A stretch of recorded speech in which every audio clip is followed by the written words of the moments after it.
Hello friends, कैसे हो? Hope सब बढ़िया होगे। Welcome to my YouTube channel UGC NET commerce made easy. यहाँ पे आपको पेपर टू कॉमर्स का कंप्लीट सिलेबस करवाया जा रहा है। यूनिट 4 बिजनेस फाइनेंसिस की चल रही है। उसके अब कुछ next important topics along with previous year questions हम डिस्कस करने जा रहे हैं। देखो, आज जो हम करेंगे वो है कैपिटल स्ट्रक्चर के रिलेटेड। ठीक है जी। देखो, कैपिटल स्ट्रक्चर एक कंपनी का वो फाइनेंशियल ब्लूप्रिंट है जो बताता है कि उसने अपनी एसेट्स और ऑपरेशंस को फंड करने के लिए डेट यानी उधार और इक्विटी यानी ओनरशिप का कैसे मिक्स किया है। ये एक बैलेंसिंग एक्ट है। ज्यादा डेट लेने से रिस्क बढ़ता है और ज्यादा इक्विटी से ओनरशिप डाइल्यूट होती है। कैपिटल स्ट्रक्चर का डिसीजन कंपनी के financial risk, cost of capital यानी weighted average cost of capital और फंड रेजिंग पावर पे डायरेक्ट इम्पैक्ट डालता है। तो इस टॉपिक में हम ये देखेंगे कि कंपनीज कैसे अपना ऑप्टिमल कैपिटल स्ट्रक्चर चूज करती हैं और कॉन्सेप्ट जैसे डेट कैपेसिटी, मैजानाइन कैपिटल का जो प्रीवियस ईयर क्वेश्चन है, प्राइवेट इक्विटी और कैश फ्लो अप्रोच का रोल क्या है। तो बेसिकली जो सबसे पहले आते हैं capital structure component, debt, equity, retained earnings या मैजानाइन कैपिटल, प्राइवेट इक्विटी और हाइब्रिड इंस्ट्रूमेंट्स को हम देखेंगे। Debt capacity, cash flow based assessment और लिमिट्स देखेंगे। ऑप्टिमल कैपिटल स्ट्रक्चर यानी डेट और इक्विटी का बैलेंस कैसे करना है, इसको हम समझेंगे। सो स्टार्ट करते हैं विद द कैपिटल स्ट्रक्चर। देखो, कैपिटल स्ट्रक्चर वो मिक्स है जो कंपनी अपने long term debt, short term debt और इक्विटी का बनाती है ताकि अपने ऑपरेशंस चलाएं और इन्वेस्टमेंट्स करें। ये एक फाइनेंशियल रेसिपी है जो डिसाइड करते हैं कि कंपनी के एसेट्स का फंडिंग कैसे होगा। अब ये चीज इंपॉर्टेंट क्यों है? Number one, financial risk. ज्यादा डेट का मतलब है हाई इंटरेस्ट पेमेंट्स जो कैश फ्लोज पे प्रेशर डाल सकती हैं। कम डेट सेफ होता है लेकिन ग्रोथ स्लो हो सकती है इसके कारण। सेकेंड आती है cost of capital. Debt usually equity से सस्ता होता है टैक्स बेनिफिट्स की वजह से, लेकिन ऑप्टिमल मिक्स चाहिए ताकि ओवरऑल यानी जो आपकी weighted average cost of capital है उसको कम किया जा सके। थर्ड आती है फंड रेजिंग एबिलिटी। एक बैलेंस कॉन्सेप्ट स्ट्रक्चर इन्वेस्टर्स और लेंडर्स को कॉन्फिडेंस देता है जिससे फ्यूचर फंडिंग इजी हो सकती है। ठीक है। अगर हम की कंपोनेंट्स की बात करें कैपिटल स्ट्रक्चर में, मेन इंग्रेडिएंट्स हैं debt, equity, retained earning, mezzanine capital, private equity और प्राइवेट हाइब्रिड इंस्ट्रूमेंट्स। अब इनको हम डिटेल में समझते हैं। स्टार्ट करते हैं विद द डेट। देखो, डेट वो पैसा है जो कंपनी एक्सटर्नल सोर्सेज लाइक जैसे बैंक्स, बॉन्ड होल्डर्स या फाइनेंशियल इंस्टीट्यूशन से बोरो करती है। ये एक ऑब्लिगेशन क्रिएट करता है। कंपनी को प्रिंसिपल अमाउंट और इंटरेस्ट स्पेसिफाइड पीरियड में रीपे करना होता है। डेट बेसिकली दो टाइप्स का होता है। शॉर्ट टर्म डेट, जल्दी रीपे करना होता है से विद इन एक साल के अंदर, जैसे bank loans, lines of credit हो गया। लॉन्ग टर्म डेट, ये लंबा रीपेमेंट पीरियड होता है से 5 से 20 साल का, जैसे बॉन्ड्स हो गए, डिवेंचर्स हो गए। अब कंपनी, मेन चीज है कंपनी डेट को क्यों यूज करती है। देखो, डेट सस्ता होता है क्योंकि इंटरेस्ट पेमेंट्स टैक्स से डिडक्टेबल होती हैं जिससे अफेक्टिव कॉस्ट रिड्यूस हो जाती है। ओनरशिप डाइल्यूशन नहीं होती unlike equity. Fixed payment predictability देते हैं। ठीक है। अगर रिस्क की बात करें, रिस्क जो इसके साथ अटैच्ड है, एक्सेसिव डेट से फाइनेंशियल डिस्ट्रेस का रिस्क बढ़ता है अगर कैश फ्लोज कम है। इंटरेस्ट और प्रिंसिपल पेमेंट्स मैंडेटरी होते हैं जो कैश फ्लो पे स्ट्रेन डाल सकते हैं। अब एक क्वेश्चन आता है डेट कैपेसिटी का। ठीक है, बहुत बार आया ये। देखो, डेट कैपेसिटी वो मैक्सिमम डेट है जो कंपनी हैंडल कर सकती है विदाउट रिस्किंग फाइनेंशियल स्टेबिलिटी। ये डिपेंड करता है कैश फ्लो जनरेशन पे। कंपनी को इतना कैश फ्लो बनाना चाहिए कि वो फिक्स्ड चार्जेस यानी जो उनकी इंटरेस्ट पेमेंट्स और प्रिंसिपल रीपेमेंट है उसको कवर कर सके। अब एक लाइन सुनो, debt capacity of a company depends on its ability to generate cash flows. It should generate enough cash to pay lenders fixed charges and principal sum. ये इसी ही चीज को एक्सप्लेन करती है लाइन। अगर कैश फ्लो स्ट्रॉन्ग है company ज्यादा date ले सकती है। वीक कैश फ्लोज एक मतलब, अगर वीक कैश फ्लोज हैं उसका यही मतलब है कि लिमिटेड डेट कैपेसिटी होगी। अगर मैं आपको एग्जांपल दूं, एक मैन्युफैक्चरिंग कंपनी 100 करोड़ का बॉन्ड इशू करती है एट 7% इंटरेस्ट। अगर उनके कैश फ्लोज 20 करोड़ हैं वो इजिली इंटरेस्ट 7 करोड़ और प्रिंसिपल रीपेमेंट को हैंडल कर सकती है। आगे चलते हैं। नेक्स्ट आती है हमारी इक्विटी। इक्विटी वो ओनरशिप इंटरेस्ट है जो शेयर होल्डर्स के पास होता है कंपनी में। ठीक है जी। ये तो वैसे आपको पता है, इजी चीज है, ये छोटी क्लासेस हमने +1 +2 में की हुई है। ये फंड्स आते हैं शेयर्स इशू करके और इसमें रीपेमेंट की कोई ऑब्लिगेशन नहीं होती like a debt. Equity holders company के प्रॉफिट्स यानी डिविडेंड्स में शेयर लेते हैं और वोटिंग राइट्स के थ्रू मेजर डिसीजंस में हिस्सा लेते हैं। अगर मैं इक्विटी के सोर्सेज की बात करूं, एक तो इंटरनल यानी रिटेन्ड अर्निंग्स, प्रॉफिट जो कंपनी री इन्वेस्ट करती है instead of paying as dividends.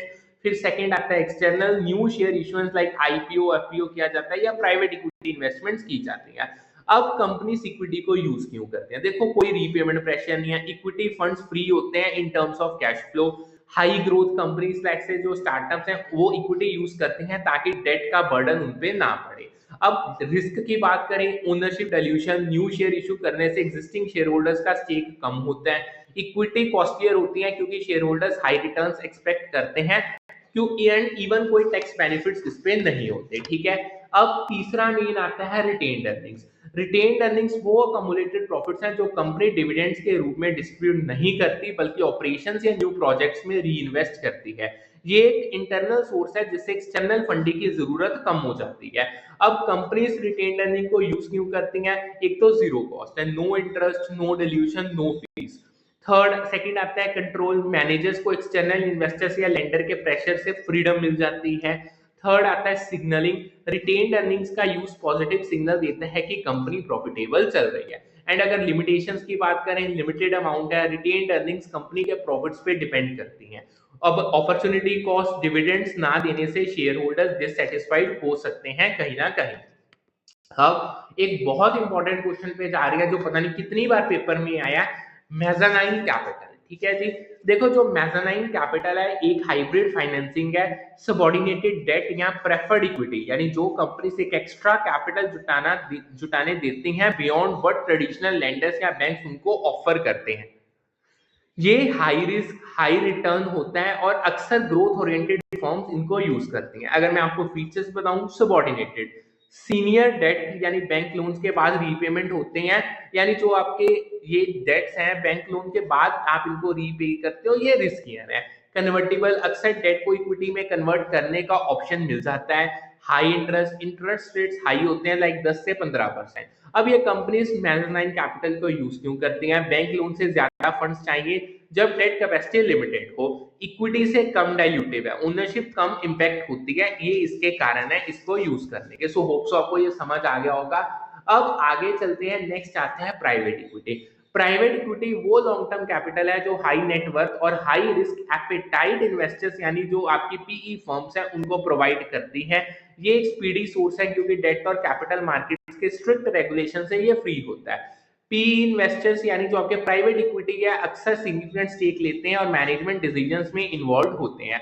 अब कंपनीज इसको क्यों यूज करती हैं?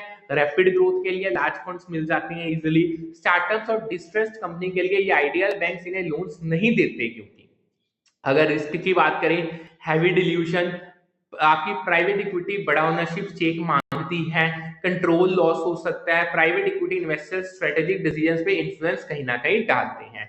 अब नेक्स्ट चलते हैं, नेक्स्ट आते हैं आपके हाइब्रिड इंस्ट्रूमेंट। हाइब्रिड इंस्ट्रूमेंट्स वो सिक्योरिटीज हैं जो डेट और इक्विटी दोनों के फेयर्स रखती हैं। ठीक है, यानी दोनों के फीचर्स रखती हैं। एग्जांपल, कन्वर्टिबल बॉन्ड्स यानी बॉन्ड होल्डर्स इन्हें इक्विटी शेयर्स में कन्वर्ट कर सकते हैं at a pre determined ratio, for example. ठीक है जी, अब कंपनीज हाइब्रिड्स को क्यों यूज करते हैं? फ्लेक्सिबिलिटी है, डेट जैसे फिक्स्ड पेमेंट, इक्विटी जैसे कन्वर्जन ऑप्शन दोनों मिल जाते हैं। अपने जो इन्वेस्टर्स हैं उनको अट्रैक्ट करते हैं जो मॉडरेट रिस्क चाहते हैं, यानी वो इन्वेस्टर्स जिनको मॉडरेट रिस्क चाहिए उनको अट्रैक्ट करेगी।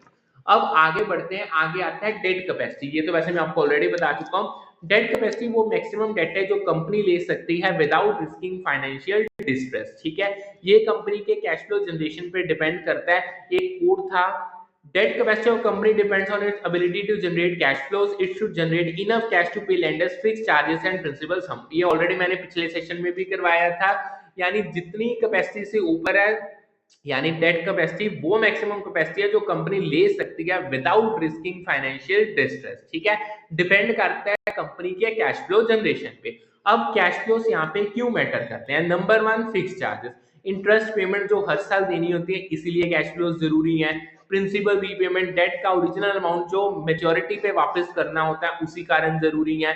अगर कैश फ्लो स्ट्रॉन्ग है, कंपनी ज्यादा डेट ले सकती है। वीक कैश फ्लोस का मतलब है डिफॉल्ट होगा, रिस्क होगा। अब आती है, नेक्स्ट आता है cash flow approach to assess debt capacity. ये एक स्ट्रक्चर्ड मेथड है जो डेट कैपेसिटी कैलकुलेट करता है। स्पेसिफाई नंबर 1 आता है, specify the tolerance limit on probability of default. ये बेसिकली उन्होंने आपको स्टेप्स दिए थे, वो कहते थे एक लॉजिकल सीक्वेंस में इनको अरेंज करके बताओ। देखो नंबर 1, कंपनी एक थ्रेशोल्ड सेट करती है, वो कितना डिफॉल्ट रिस्क एक्सेप्ट कर सकती है। अगर मैं एग्जांपल दूं, हम 5% से ज्यादा डिफॉल्ट प्रोबेबिलिटी नहीं लेंगे। सेकंड स्टेप आता है estimate probability distribution of cash flows. Company अपने फ्यूचर कैश फ्लोज का एस्टिमेट बनाती है कंसीडरिंग जो उनके प्रोजेक्टेड रेवेन्यूज हैं, सेल्स और कॉन्ट्रैक्ट से, एक्सपेंसेस हैं, ऑपरेशन और टैक्सेस के, या अदर फाइनेंशियल इंडिकेटर्स, मार्केट के ट्रेंड्स हो गए, कॉस्ट हो गए। ये एक रेंज देती है बेस्ट केस, वर्स्ट केस और एवरेज कैश फ्लोज की। ठीक है।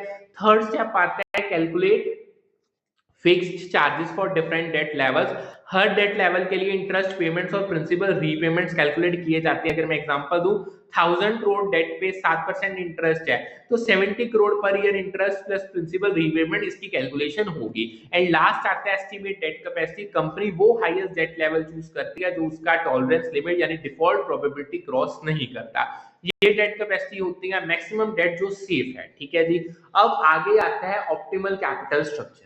अब what is optimal capital structure? Optimal capital structure वो डेट और इक्विटी का मिक्स है जो कंपनी की वैल्यू मैक्सिमाइज करता है और कॉस्ट ऑफ कैपिटल यानी weighted average cost of capital को मिनिमाइज करता है। ये एक स्वीट स्पॉट है जहां डेट के टैक्स बेनिफिट्स मिलते हैं, फाइनेंशियल डिस्ट्रेस का रिस्क कम होता है, इक्विटी डिल्यूशन एक्सेप्टेबल होती है। अगर की प्रिंसिपल्स की बात करूं, capital structure is determined within the debt capacity of a company and it should not be exceeded. ये लाइन आपको याद रखनी है। डेट कैपेसिटी से ज्यादा डेट लेने से फाइनेंशियल डिस्ट्रेस जैसे बैंकरप्सी या कैश फ्लो क्राइसिस का रिस्क बढ़ जाता है। अब आती है बात trade offs in capital structure. देखो ज्यादा डेट लोगे, लोअर होगी weighted average cost of capital, tax shield मिलेगी, बट डिफॉल्ट रिस्क बढ़ जाएगा। एंड अगर ज्यादा इक्विटी लोगे, रिस्क तो रिड्यूस हो जाएगा बट इंक्रीज हो जाएगा जो weighted average cost of capital में, और ओनरशिप आपकी डाइल्यूट होगी। सो जो कैपिटल स्ट्रक्चर एक कंपनी के फाइनेंशियल बैकबोन है जो उसके रिस्क, कॉस्ट और ग्रोथ को डिफाइन करता है। डेट सस्ता होता है, टैक्स एफिशिएंट होता है, लेकिन कैश फ्लो डिसिप्लिन मांगता है। इक्विटी फ्लेक्सिबिलिटी देती है लेकिन डाइल्यूशन और हाई कॉस्ट के साथ आती है। रिटेन्ड अर्निंग्स फ्री और पावरफुल हैं लेकिन लिमिटेड हैं। मेज़ानाइन कैपिटल और प्राइवेट इक्विटी ग्रोथ के लिए एक्स्ट्रा फ्यूल देते हैं, जबकि हाइब्रिड इंस्ट्रूमेंट डेट इक्विटी को बैलेंस ऑफर करते हैं। डेट कैपेसिटी कैश फ्लोज पे डिपेंड करती है और कैश फ्लो अप्रोच इसे साइंटिफिकली असेस करती है। ऑप्टिमल कैपिटल स्ट्रक्चर वो है जो वैल्यू मैक्सिमाइज कर दे बिना डेट कैपेसिटी को क्रॉस किए। ठीक है। होप सो आपको ये सारा समझ आ गया होगा। आगे चलते हैं। नेक्स्ट आता है प्राइवेट इक्विटी।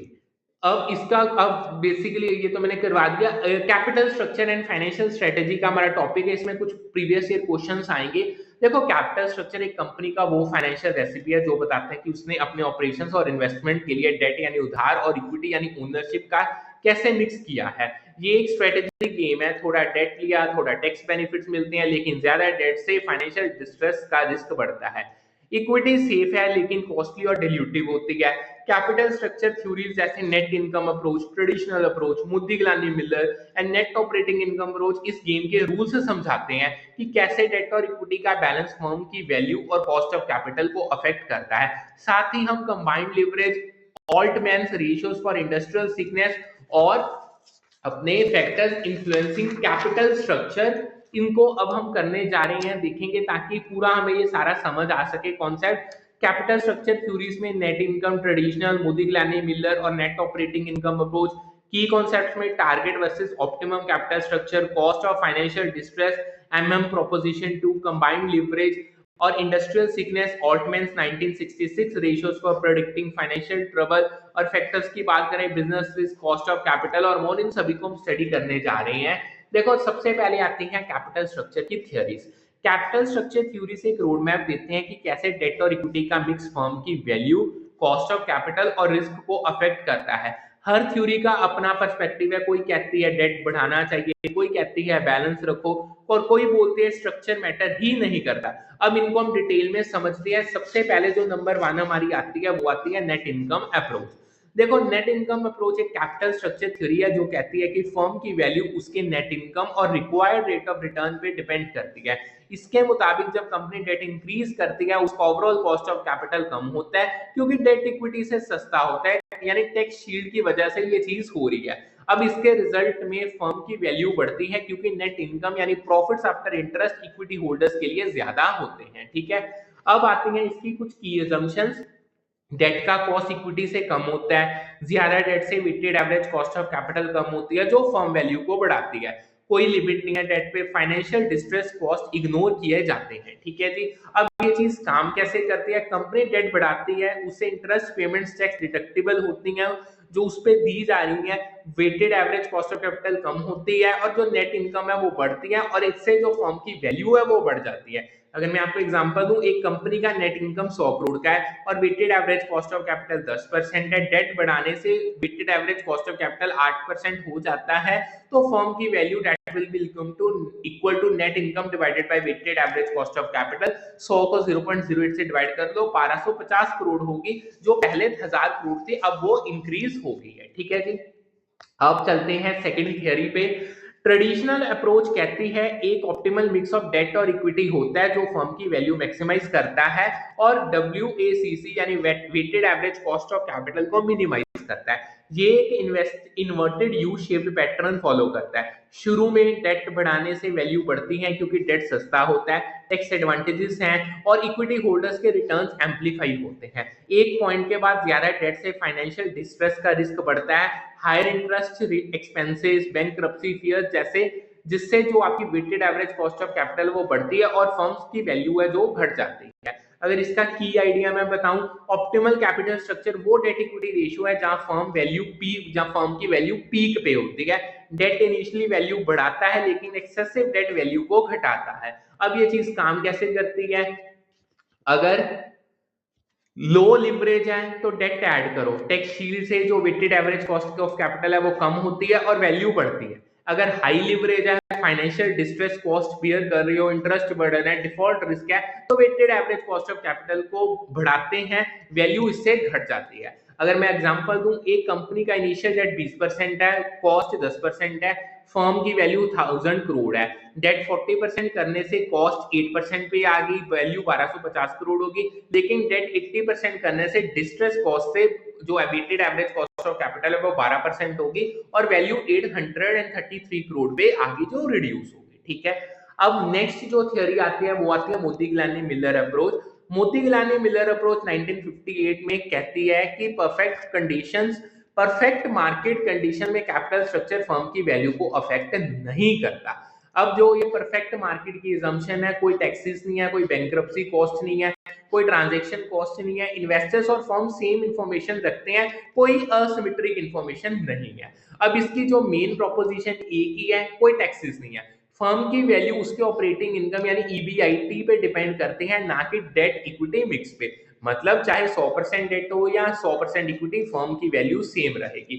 अगर सेकंड प्रोपोजिशन पे जाएं कि टैक्सेस नहीं है, expected yield on equity is equal to pure equity return plus premium for financial risk. जब डेट बढ़ता है इक्विटी होल्डर ज्यादा रिटर्न मांगते हैं क्योंकि उनका रिस्क बढ़ता है लिवरेज का इफेक्ट के कारण, लेकिन ओवरऑल जो weighted average cost of capital है वो कांस्टेंट रहती है क्योंकि डेट का लो कॉस्ट इक्विटी के हाई कॉस्ट को बैलेंस करता है। ठीक है, यह अब तीसरा आता है जब आपके पास आते हैं टैक्सेस।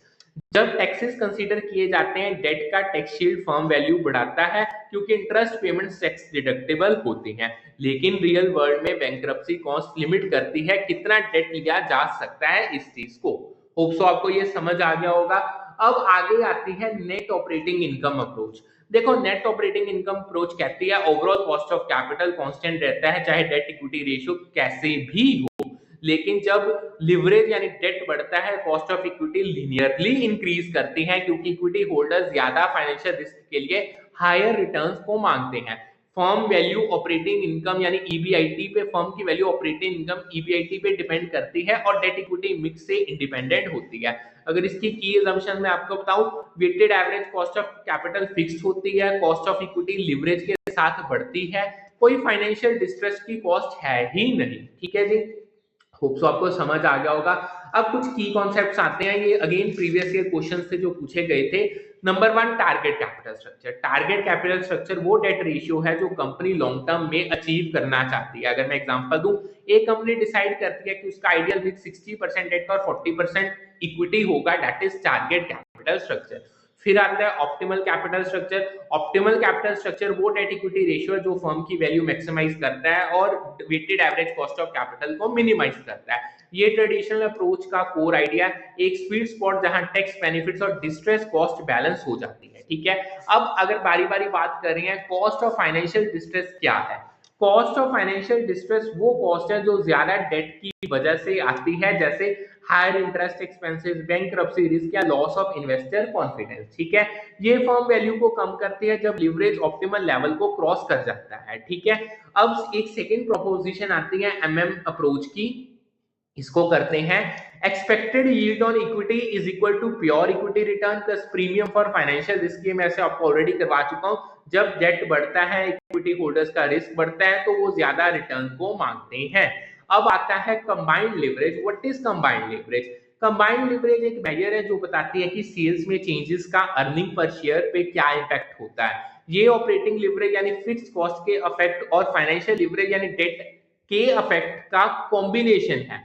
फॉर्मूला अगर मैं बताऊं, combined leverage is equal to contribution margin divided by earning before interest and taxes multiplied by earning before interest and taxes divided by earning per share. ये इसका फॉर्मूला है। ठीक है जी, अब आगे चलते हैं बहुत इंपॉर्टेंट क्वेश्चन पे, ऑल्टमैन्स प्रेडिक्शन ऑफ इंडस्ट्रियल सिकनेस। ये प्रीवियस ईयर क्वेश्चन है। देखो, एडवर्ड ऑल्टमैन ने 1966 में एक मॉडल दिया Z स्कोर जो प्रोडिक्ट करता है कि कोई कंपनी फाइनेंशियली सिक यानी बैंकरप्सी रिस्क है या नहीं। इसके ratios ascending order of significance में इस प्रकार है, ये आपको क्वेश्चन हर साल ये आया है। Number 1, market value of equity divided by book value of total debt. ये मार्केट की परसेप्शन दिखाता है कंपनी के फाइनेंशियल हेल्थ की।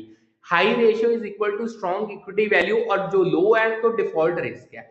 सेकेंड आता है sales divided by total assets. ये एसेट यूटिलाइजेशन एफिशिएंसी दिखाता है, कितना सेल्स एसेट से जनरेट होता है। High ratio better revenue generation को इंडिकेट करता है। थर्ड आता है working capital and total asset. ये लिक्विडिटी मेजर करता है शॉर्ट टर्म ऑब्लिगेशंस मीट करने की एबिलिटी को। हाई रेशियो है तो स्ट्रॉन्ग लिक्विडिटी होगी। चौथा आता है retained earnings divided by total asset. ये दिखाता है कि कंपनी ने कितने प्रॉफिट्स री इन्वेस्ट किए हैं। ठीक है जी, अब आगे चलते हैं। अगर ये हाई है रेशियो तो लॉन्ग प्रॉफिटेबिलिटी को ये डिपिक्ट करेगा। फिफ्थ आता है earning before interest and taxes divided by total asset. ये प्रॉफिटेबिलिटी मेजर करता है एसेट से कितना अर्निंग्स जनरेट होता है। हाई रेशियो है तो स्ट्रॉन्ग ऑपरेशनल परफॉर्मेंस इंडिकेट हो रही है। अब लास्ट आता है हमारा factors influencing capital structure decision. Capital structure decisions एक कंपनी के यूनिक सर्कमस्टांसेस, गोल्स और मार्केट कंडीशंस पे डिपेंड करते हैं। कुछ की फैक्टर्स हैं। नंबर 1 आता है business risk. Companies with stable cash flows like जो आपकी FMCG like Hindustan Unilever limited ज्यादा डेट ले सकती हैं क्योंकि डिफॉल्ट रिस्क इनका कम होता है। वोलेटाइल इंडस्ट्रीज लाइक जो आपके स्टार्टअप्स हैं ये इक्विटी को प्रेफर करते हैं। अगर मैं आपको एग्जांपल दूं, ओला इलेक्ट्रिक लो डेट रखती है क्योंकि ईवी मार्केट ज्यादा रिस्की है। सेकेंड आता है कॉस्ट ऑफ कैपिटल। डेट सस्ता होता है, उसमें टैक्स शील्ड है, सो वो weighted average cost of capital कम करने के लिए डेट यूज की करते हैं। इक्विटी कॉस्टलियर होती है, सो इसका बहुत लिमिटेड यूज है। एग्जांपल दूं, Adani green debt heavy structure रखता है क्योंकि weighted average cost of capital 6.5% तक टैक्स अपना तक लो होता है। थर्ड आता है फ्लेक्सिबिलिटी और financial stability. Reasonable equity level financial flexibility देता है। इकोनॉमिक डाउनटर्न्स में एक्सटर्नल फंडिंग पे डिपेंडेंसी कम हो सकती है। एग्जांपल, रिलायंस इक्विटी बफर रखता है ताकि क्राइसिस में बॉन्ड्स इशू कर सके। फोर्थ आता है हमारा इंडस्ट्री के नॉर्म्स एंड मार्केट कंडीशन। कुछ इंडस्ट्रीज लाइक जैसे इंफ्रास्ट्रक्चर हाई लिवरेज रखती हैं क्योंकि स्टेबल कैश फ्लोस होते हैं। मार्केट कंडीशन जैसे हाई इंटरेस्ट रेट डेट को कॉस्टली बना सकते हैं। अगर मैं आपको एग्जांपल दूं, Tata power infrastructure norm follow करता है, यानी इंफ्रास्ट्रक्चर नॉर्म्स को फॉलो करता है। 70% डेट इनमें कॉमन सीज है। फिफ्थ एंड लास्ट आता है इन्वेस्टर प्रेफरेंसेस। डेट होल्डर्स अक्सर डेट कन्वीनियंस लगाते हैं। लिमिटेड लिवरेज यानी इक्विटी इन्वेस्टर्स ग्रोथ पोटेंशियल देखते हैं लेकिन डाइल्यूशन से कॉजन होते हैं। ठीक है, सो अगर मैं एग्जांपल दूं, जोमेटो के जो प्राइवेट इक्विटी इन्वेस्टर्स हैं इक्विटी प्रेफर करते हैं ताकि कंट्रोल उनका रहे। सो जो कैपिटल स्ट्रक्चर है एक कंपनी के फाइनेंशियल डीएनए है जो उसकी वैल्यू, रिस्क और ग्रोथ को शेप करता है। नेट इनकम अप्रोच डेट को वैल्यू बूस्टर मानती है। ट्रेडिशनल अप्रोच ऑप्टिमल बैलेंस पे फोकस करती है। Modigliani Miller approach perfect market में स्ट्रक्चर को इररेलेवेंट बोलती है। और जो नेट ऑपरेटिंग इनकम अप्रोच है weighted average cost of capital को कांस्टेंट मानती है। कंबाइंड लिवरेज, सेल्स और ईपीएस का कनेक्शन दिखाती है और Altman's ratios financial distress predict करते हैं। फैक्टर जैसे business risk, cost of capital और मार्केट कंडीशन कैपिटल स्ट्रक्चर को टेलर करते हैं। होप सो आपको जितना करवाया वो अच्छे से समझ आ गया होगा। सो करते हैं आज का सेशन वाइंड अप। यहाँ पे आपको पेपर 2 कॉमर्स का from unit 1 to unit 10 complete syllabus करवाया जाएगा। यूनिट 4 बिजनेस फाइनेंस की चल रही है, कोई डाउट है तो आप पूछ सकते हो। टेलीग्राम चैनल का लिंक यूट्यूब डिस्क्रिप्शन में है। रिवीजन सीरीज दोनों पेपर 1 और जनरल पेपर, अपना पेपर 1 जनरल पेपर और पेपर 2 कॉमर्स की यूट्यूब पे कंडक्ट हो रही है एंड टेलीग्राम चैनल पे उसकी पीडीएफ्स है। सो दोनों चैनल्स को लाइक एंड सब्सक्राइब कर दो। एक अगेन मैं आपको चीज कह रहा हूं, क्लासेस जरूर देखो, विदाउट क्लासेस आपका कुछ नहीं बनेगा, आपके नहीं आप कर पाओगे क्रैक। सो करते हैं आज का सेशन वाइंड अप, फिर मिलते हैं with a new session with a new set of topics. Thank you.